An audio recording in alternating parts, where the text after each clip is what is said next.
कहा मैं जा रहा हूँ वहाँ मुसअब बिन जुबैर के पास। कहा अच्छा, ये हाथ में क्या? कहा खत। किसने दिया? बोले शिमर दिल जोशन ने दिया। उसको खोल के देखा, पढ़ा, कहा कहाँ है वो?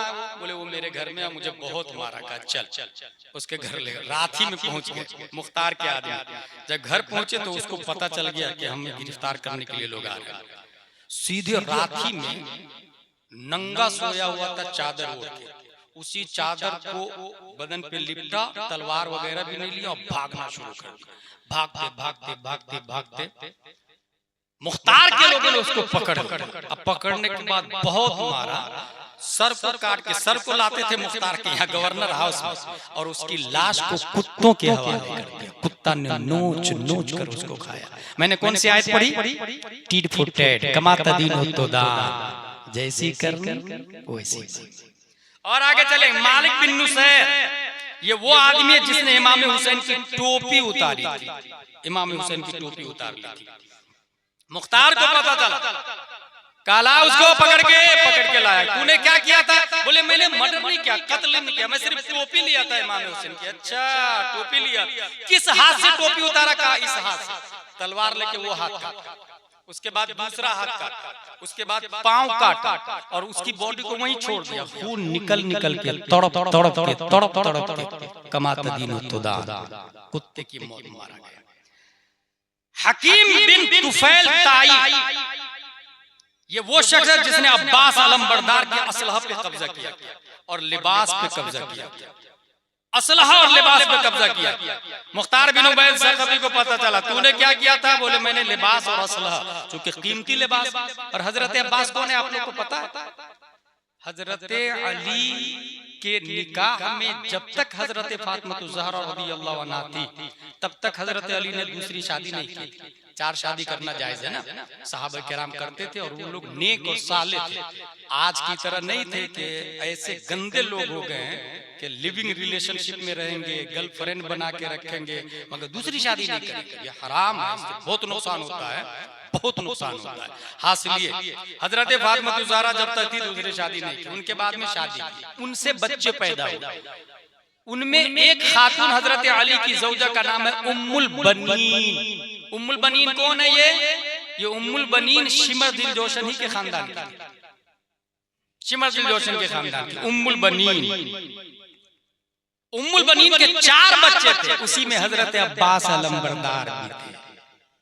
हजरत अली के बेटे हैं अब्बास अलमबरदार, हजरत अब्बास अलमबरदार। अच्छा, उम्मुल बनीन को ऐन लड़ाई के वक्त हजरत अली के इन 4 बेटों को शिमर दिल जोशन ने ये भी कहा तुम्हारे लिए अमान है। इब्ने ज़ियाद ने कहा तुम्हारे लिए अमान है, तुम्हारे लिए अमान है, आ जाओ, तुम मेरी बहन के बेटे हो, इसलिए आ जाओ, तुम्हारे लिए अमान है। जानते हजरत अब्बास अलमबरदार वगैरह ने क्या जवाब दिया? कहा रही बात अमान की, तो अल्लाह से बढ़ के किसी का अमान नहीं, और अगर तुम मुझे मौत से डरा रहे हो तो सुनो, ये एक जान नहीं, अगर अल्लाह मुझे करोड़ों जान दे, सब के सब हुसैन बिन अली और रसूलुल्लाह के दीन पर कुर्बान करने के लिए ऐन मौके से। अपने लोग के कनपट्टी पे कोई बंदूक रख देना तो नजरिया ही घूम जाता है। वोट की खातिर 1000 रुपए में वोट बदल देते हैं लोग, इस पार्टी को नहीं उस पार्टी को देना, और वहाँ ऐन जान खतरे में है। कहा ना, अमान की जरूरत नहीं। अब्बास अलमबरदार के असला पे कब्जा किया, लिबास पे कब्जा किया। क्या नाम था इसका? हकीम बिन तुफैल। जानते हैं मुख्तार बिन उबैद सरकफी ने क्या किया? कहा इसको नंगा कर पहले हजरत अब्बास के कपड़े उतारे इसने, इसके भी कपड़े उतार, उसको कपड़े उतार, और कपड़े उतारने के बाद क्या सब लोग तीर से निशाना बनाए। सब लोगों ने मिलके एक एक करके तीर से निशाना बनाया और तड़प कर कुत्ते की मौत वो भी मारा गया। अम्र बिन सुबैह, ये वो आदमी है जिसने हुसैनियों को तीरों से जख्मी किया मगर कत्ल किसी को नहीं किया। ये खुद ही बोलता था, मैंने तीर चलाया हुसैनियों पर, कत्ल किसी को नहीं किया। मुख्तार ने ये कहा था कि जो जो करबला गया था ना, सबकी लिस्ट बना के मेरी बारगाह में पेश कर। सबकी लिस्ट उसके पास मौजूद, सबकी लिस्ट। ये एक दिन छत पे सो रहा, तलवार बाजू में थी। मुख्तार का आदमी पहुंचा, सबसे पहले तलवार पे कब्जा किया। तो वो आदमी कहता है तलवार का बुरा हो, अभी मेरे इतने करीब थी, अभी इतनी दूर हो गई ये तलवार। फिर उसको गिरफ्तार कर लिए, गिरफ्तार करके ले जा रहे थे। एक जगह जमा किया, उसको खड़ा किया और हुक्म मुख्तार बिन उबैय सक़फ़ी उसे भी नेज़ों से छेद कर मार डाला गया। कमा तदीनो तुदान। अब गौर कीजिएगा, तारीख करबला में आता है कि करबला में कितने लोग थे? यजीदी के कितने लोग थे? 22,000। मगर अजाब कितने लोगों पर आया पता आपको? 1,40,000 लोगों पर। अभी मैं दलील से बात करूंगा, अभी वो हदीस पढ़ूंगा। ज़ैद बिन रक़्क़ान, ये वो आदमी है जो हजरत अब्दुल्ला बिन मुस्लिम बिन अकील को पेशानी पे तीर मारा था। हजरत अब्दुल्ला बिन मुस्लिम बिन अकील वो तीर को रोकने के लिए इसे हाथ से बचाया तो हाथ को छेद करके तीर अंदर घुस गया। लाख कोशिश के बावजूद वो तीर निकला नहीं। बहुत अफसोस हुआ, बहुत अफसोस हुआ। मुख्तार बिन उबैय सक़फ़ी को पता चला, उसने भी इसकी पेशानी पर तीर पत्थर मार मार मार मार उसे भी मौत के घाट घाट। एक बूढ़ा क्या बोलता है कूफा में, जब उसके सामने बात चल रही थी, देख भाई करबला में शरीक था तो भाग ले, नहीं तो जो आदमी शरीक था सब मारे जा रहे हैं, सब पे अज़ाब नाजिल हो रहा है। एक बूढ़ा बोला नहीं नहीं मेरे ऊपर कहाँ कुछ हुआ, मैं भी तो करबला गया था, मेरे ऊपर कहाँ अज़ाब आया। रात का वक्त वो इतना बोलता है, चराग को सही करने के लिए चराग के करीब जाता कि हाथों के रास्ते कपड़े पे आग ट्रांसफर होती। आग कपड़े में लगी और आस्तीन से पूरे बदन में आग लग गई, कपड़े जल गए, अब बदन जलना शुरू हुआ। लोगों ने कंबल डाला, आग बुझी नहीं। लोगों ने बाल्टी से पानी डाला, आग बुझी नहीं। बल्कि तारीख में ये लिखा है कि उसी नहरे फुरात में कूद गया जिस पर उसने पाबंदी लगा दी थी। नहरे फुरात में कूदने के बावजूद भी आग बुझ नहीं रही है। इमाम सुद्दी का कहना है अना रायतुहु कान्नहु वो ऐसे जल रहा था नहरे फुरात में जैसे कोयला में आग भड़क रही है, कोयला में शोला पकड़ा हुआ है। पता ये चला नहरे फुरात को भी पता था ये वही शख्स है जिसने इमाम हुसैन से बगावत की है। इमाम हुसैन पे पाबंदी लगा दी है मुझ पर कि मैं इमाम हुसैन को नहीं मिल सकता। आज अच्छा मौका है, आग की तासीर है, पानी की तासीर है आग को बुझाना, मगर वो पानी भी देख करके बुझाता। कौन गद्दार हुसैन है और कौन वफादार हुसैन है, किसकी आग को बुझाना है और किसकी आग को भड़काना है। पता ये चला जितने यजीदी है अगर वो सात समंदर में गोता लगा ले जहन्नम की आग से नहीं बच सकते, और जितने हुसैनी है वो चाहे नारायण नमरूद में भी चले जाए अल्लाह अपनी कुदरत से उसे जन्नत अता फरमाए।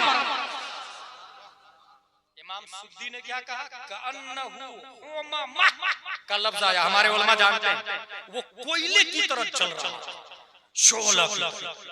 8 आका हुसैन के सर को घोड़े की गर्दन पर लटकाने वाला एक आदमी, सर को घोड़े की गर्दन पर लटका के चल रहा था शान से।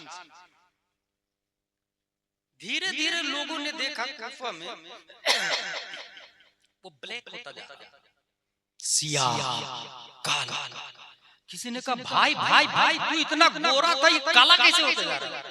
उसने कहा क्या बताऊं, जब से मैंने गर्दन सर को गर्दन घोड़े की गर्दन में बांधा है तब से रात में 2 लोग आते और मेरे चेहरा को आग में डालते और फिर निकालते, फिर छोड़ देते, फिर दूसरी रात ले जाते और आग के बल चेहरा के बल आग में फिर डालते, फिर मुझे निकालते। इस तरह दिन ब दिन काला होता जा रहा। कमाता दिन टीट फूट है।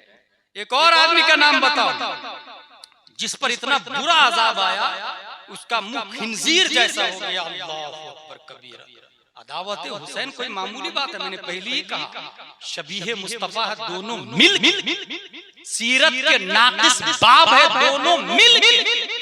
दोनों मिल के एक है। आला हज़रत ने एक और जगह एक बात कही, एक सीना तक मुशाबे, एक वहां से पांव तक। हुस्ने सिबतैन उनके जामों में है नीमा नूर का, साफ शक्ल पाक है दोनों के मिलने से आया। यानी सीना से ऊपर इमाम हसन का हिस्सा ले और सीना से नीचे इमाम हुसैन का हिस्सा ले और दोनों को ज्वाइंट कर दे तो सरापा शिबे मुस्तफा बन जाते हैं। एक सीना तक मुशाबे, एक वहां से पांव तक। हुस्ने सिबतैन उनके जामों में है नीमा नूर का, साफ शक्ल पाक है दोनों के मिलने से आया। खत्ते तौअम में लिखा है ये 2 वर्क़ा नूर का। सीरत के नाक़िस बाब है। खिंजीर जैसा मुंह किसका होगा? जुमा के दिन एक इतना बड़ा मरदूद यजीदी था कि इमाम हुसैन पे लानत भेजते, माज़अल्लाह रब्बिल आलमीन, इमाम हुसैन पे लानत भेजते। जुमा इमाम हुसैन ने क्या किया? अपने नाना को शिकायत की, या रसूल अल्लाह, ये शख्स जुमा को मुझ पे लानत भेजता है। हुजूर सल्लल्लाहु अलैहि वसल्लम को जलाल आ गया। याद रखिए, हुजूर सल्लल्लाहु अलैहि वसल्लम ने अपना थूक उसके मुंह पे डाल दिया। हुजूर सल्लल्लाहु अलैहि वसल्लम पर जिसने थूका वो रुए जमीन का सबसे घटिया आदमियों में से एक है, उसका नाम है अबू लहब का बेटा। वो भी कुत्ते की मौत मारा गया। नबी पर जो थूके या नबी जिस पर अदावतन थूके, उससे बुरा फिर दुनिया में कोई नहीं हो सकता। नबी जिस पर, जबकि लुआबे दहन का कमाल ये है, एक दिन एक खातून का बच्चा कुआं में गिर गया। बच्चा बहुत रोने लगा, डूबने लगा, चिल्लाने लगा।